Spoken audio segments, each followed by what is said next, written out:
Hey guys, hope everyone's doing well. So we're just about to go into the second 7-day cycle of the first block of the program. So I just wanted to chat to you today about using a heart rate monitor to measure your training and why that can be of a benefit, but also just to be kind of cautious in how you use it, which I'm going to get onto in a second. So measuring your heart rate, particularly in those lower training zones, so the UT2 and the UT1, is just a really good way of measuring the physiological impact of the training. It's also a good way to measure the adaptation that you're getting to the training as well. So two ways that you can use your heart rate to kind of show that adaptation is that if you're doing the equivalent split for your UT2 or UT1, and as we go through the weeks, those your average heart rate for each one is coming down, then that would show a good adaptation to the training.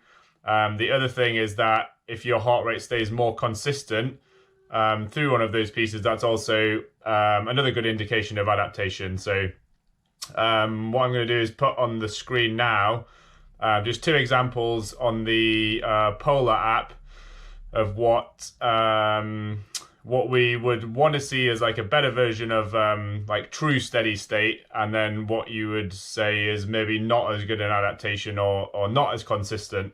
What I will say is if your heart rate graph currently looks like the second one, don't panic. It's not a bad thing. It's just that that's something that we can measure and try and improve. So what we've been looking for when we're measuring heart rate for those UT2 and UT1 sessions is just to be as consistent as possible. So basically the smallest difference between kind of when you get into steady state, so the smallest difference between that heart rate when we get into the zone and then the highest heart rate we get to the end of the piece. Likewise, if we're doing something like 3-6Ks, it's measuring what's the difference between the lowest and the highest heart rate. So the other thing is just when we're getting into steady state or when we're trying to hit a target heart rate, it can sometimes take about 5 to 10 minutes for your heart rate to come up to the level that we want. So if it takes a while, don't panic. And then the final thing is, I would say if you're using heart rate, just have it measuring in the background. So I know some people like to connect their heart rate monitor to the PM5 and like to have it on their watch. I've found in the past coaching people that if you're trying to focus too much on your heart rate, that can sometimes stress you out a little bit, and then that in turn causes your heart rate to rise. So just have it running in the background, record the data, and then you can match it up to your splits. But just thought that'd be a good heads up, just to try and get the most out of the training on this program as we go forward. So the final way that we can use that heart rate data to kind of maybe assess some of the training we're doing is for most of those sessions on the program, as I said last week, we've got that target range of splits, which is 2 or 3 splits depending on what your half hour rate 20 is.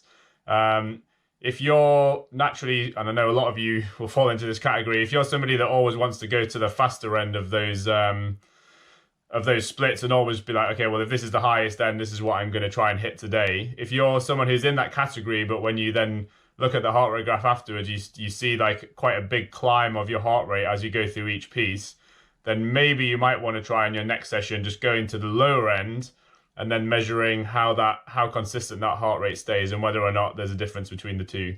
Some people might never get there in terms of the consistency. Everyone's physiology is different.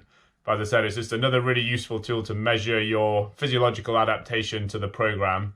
But I will say it's an extra tool. It's not the only metric that you can focus on. So it's good to measure consistency, but over kind of you've got to see it with some perspective. And if you have one session where your heart rate is a little bit higher, okay, maybe you are a little bit overtrained or under recovered, but that can also be because of stress, dehydration, or just the environmental temperature, so temperature of whatever room that you're in.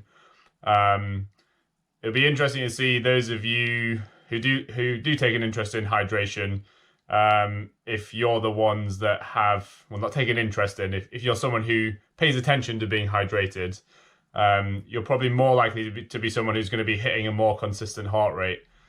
So yeah, have a little go at that. Make sure you use a heart rate like a chest strap rather than something that's measured from a watch. Unless you've got a very new watch that you're confident in, what you tend to find is that watches don't measure heart rate too well off the wrist.